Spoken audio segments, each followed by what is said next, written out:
Hello guys, ito na naman yung tinanggal natin sa bouquet. Ayusin na naman natin, ilalagay natin dito siya. Okay, para magamit sa ibang bagay. Oh, di ba? Ganun katipid. Pilipitin natin, ilalagay natin dito. Ito pwede siya pambalot. Ganyan katipid yung madam ko. Oh, ito pa. Kaya ayusin ko yan siya. Ito may inayos na ako. Ginagamit ko rin yan siya pag tuwing December. Di ba pula? Oh, yan. Pwede siya pambalot sa mga pangregalo. Ito din pang ribbon. O kaya gawin mo siyang, halimbawa sa paper bag, ribbon mo siya, pagandahin mo siya. Ganun katipid dito. Ito, may pangalan siya na, ano yan, love. Pwede mo siya baliktarin pag nagbalot ka. Oh, ganun katipid. Di mo na kailangan gumastos. Ito.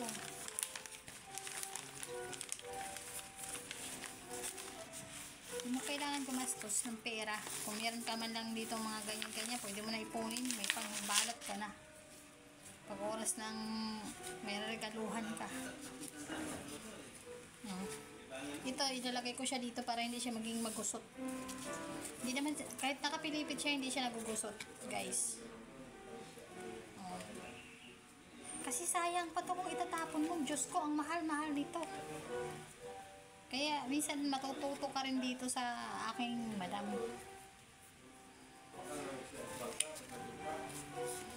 Ayan lang siya. Halimbawa pag gold siya, gold. Dito mo. Tapos yung red, dito naman sa kabila. Dito mo siya ilalagay. Okay, pilipitin lang natin to. Dito din ako natutong magbalot. Mga pangregalo, kung ano mga design, mga ribbon. Oh. Ano? Marami na ako naiipon nito. Minsan, pag may ginaregaluhan ako, kumukuha na lang ko. Kasi, kaysa na mabibili pa ko. Kasi yung mga paper bag na pinaglagyan ng mga, ano kayo ma'am? Tinatabi pa namin yan. Tinatago namin yan doon sa kabinet. Kaya pag oras ng may ilalagay, hindi mo na kailangan bumili. Oh. Tips ko lang yan sa inyo. Huwag kayo magtapon kung pwede pa naman pagtiyagaan. O, ganun lang, oh.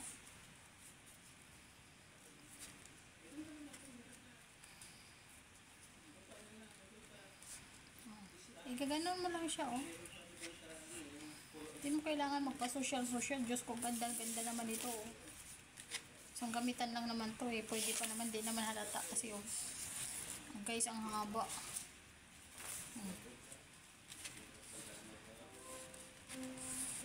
Tapos to mayroon siya, pwede mo baliktarin. Ito yung ano mo sa ano pag nag-ribbon ka. Oh, see, at least maganda na. Bye bye.